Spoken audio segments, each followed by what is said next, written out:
Electoral bond ने इनका band बजा दिया।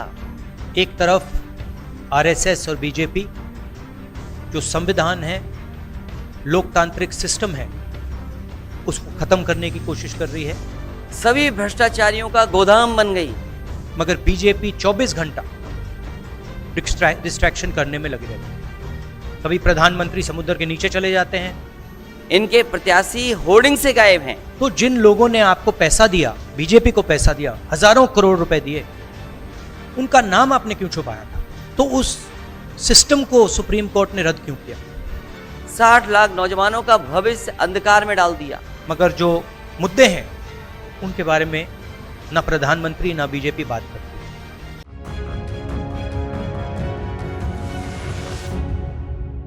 देश नीति केवल सच्ची और पक्की खबरें। आज गाजियाबाद में बैठे हैं। इस बार भारतीय जनता पार्टी को गाजियाबाद से लेकर के गाजीपुर तक इंडिया गठबंधन सफाया करने का काम करेगा। आज किसान दुखी है। तमाम जो वादे किए थे, भारतीय जनता पार्टी की हर बात झूठी निकली। उनके वादे झूठे।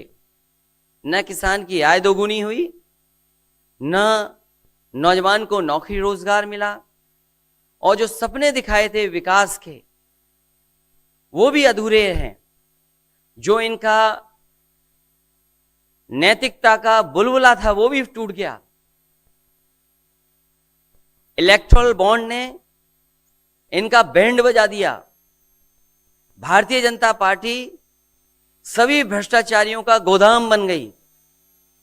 न केवल भ्रष्टाचारियों को ले रहे हैं, बल्कि भ्रष्टाचारियों ने जो कमाया है उसको भी अपने साथ रख रहे हैं।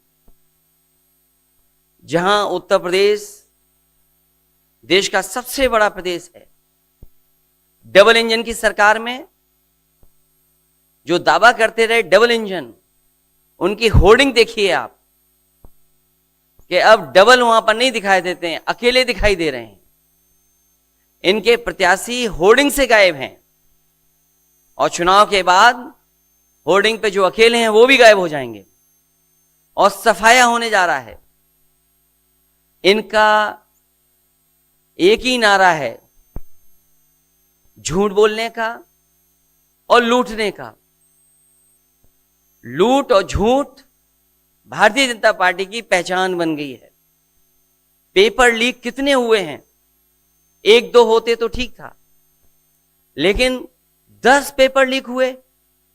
और मैंने कई मौकों पर वो बात बताई कि अगर एक परिवार के हम केवल 3 सदस्यों को मान लें, जिस व्यक्ति ने परीक्षा लिखने की तैयारी की, जो परीक्षा नहीं दे पाया पेपर लीक के कारण, और उसके मां बाप को अगर हम जोड़ लें, तो ऐसे 60 लाख नौजवान हैं। 60 लाख नौजवानों का भविष्य अंधकार में डाल दिया। और अगर 60 लाख का गुणा करें हम 3 से, 1 करोड़ 80 लाख, और 1 करोड़ 80 लाख को अगर हम डिवाइड कर दें 80 लोकसभाओं से, तो भारतीय जनता पार्टी का 2,25,000 वोट हर लोकसभा में कम हुआ है। इसलिए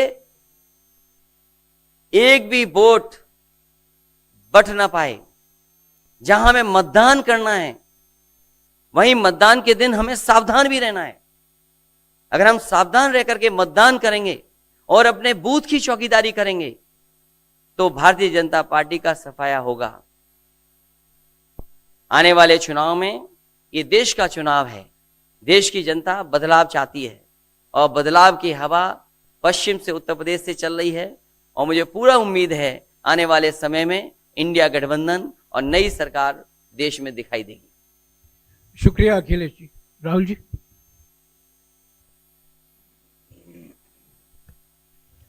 नमस्कार। रामनवमी की आप सबको, देश को बहुत बहुत शुभकामनाएं। ये चुनाव विचारधारा का चुनाव है। एक तरफ आरएसएस और बीजेपी जो संविधान है, लोकतांत्रिक सिस्टम है, उसको खत्म करने की कोशिश कर रही है, और दूसरी तरफ इंडिया गठबंधन कांग्रेस पार्टी संविधान को, लोकतंत्र को डिफेंड करने की कोशिश कर रही है, उसकी रक्षा कर रही है। चुनाव में 2-3 बड़े मुद्दे हैं। सबसे बड़ा बेरोजगारी, दूसरे नंबर पर महंगाई, भागीदारी।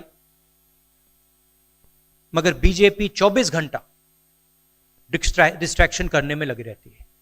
कभी प्रधानमंत्री समुद्र के नीचे चले जाते हैं, कभी आसमान में सी प्लेन पे चले जाते हैं, मगर जो मुद्दे हैं उनके बारे में ना प्रधानमंत्री ना बीजेपी बात करती है। कुछ दिन पहले प्रधानमंत्री ने ANI को बहुत लंबा इंटरव्यू दिया, स्क्रिप्टेड था मगर फ्लॉप शो था। प्रधानमंत्री जी ने उसमें इलेक्टोरल बॉन्ड्स समझाने की कोशिश की। प्रधानमंत्री जी कहते हैं कि इलेक्टोरल बॉन्ड्स का सिस्टम ट्रांसपेरेंसी के लिए लाया गया, राजनीति को साफ करने के लिए लाया गया। अगर यह सच है तो उस सिस्टम को सुप्रीम कोर्ट ने रद्द क्यों किया? और दूसरी बात, अगर आप ट्रांसपेरेंसी लाना चाहते थे तो जिन लोगों ने आपको पैसा दिया, बीजेपी को पैसा दिया, हजारों करोड़ रुपए दिए, उनका नाम आपने क्यों छुपाया था? और जिन तारीखों पे उन्होंने आपको पैसा दिया उसको आपने क्यों छुपाया था? पता लगता है हजारों करोड़ रुपए का कॉन्ट्रैक्ट किसी कंपनी को मिलता है, उसके एकदम बाद वो कंपनी बीजेपी को पैसा देती है। सीबीआई की इंक्वायरी होती है, ईडी की इंक्वायरी होती है, किसी कंपनी पर शुरू होती है, उसके 10-15 दिन बाद कंपनी करोड़ों रुपए बीजेपी को देती है और फिर सीबीआई की इंक्वायरी, ईडी की इंक्वायरी बंद हो जाती है। सड़क पे इसको एक्सटॉर्शन कहते हैं, एक्सटॉर्शन कहते हैं सड़क पे। तो ये जो है इलेक्टोरल बॉन्ड्स का जो स्कीम है, ये दुनिया का सबसे बड़ा एक्सटॉर्शन का स्कीम है। हिंदुस्तान के सारे बिजनेसमैन इस बात को समझते हैं, जानते हैं, और प्रधानमंत्री जितनी भी सफाई देना चाहें कोई फर्क नहीं पड़ने वाला है, क्योंकि पूरा देश जानता है कि प्रधानमंत्री भ्रष्टाचार के चैंपियन है। धन्यवाद। शुक्रिया।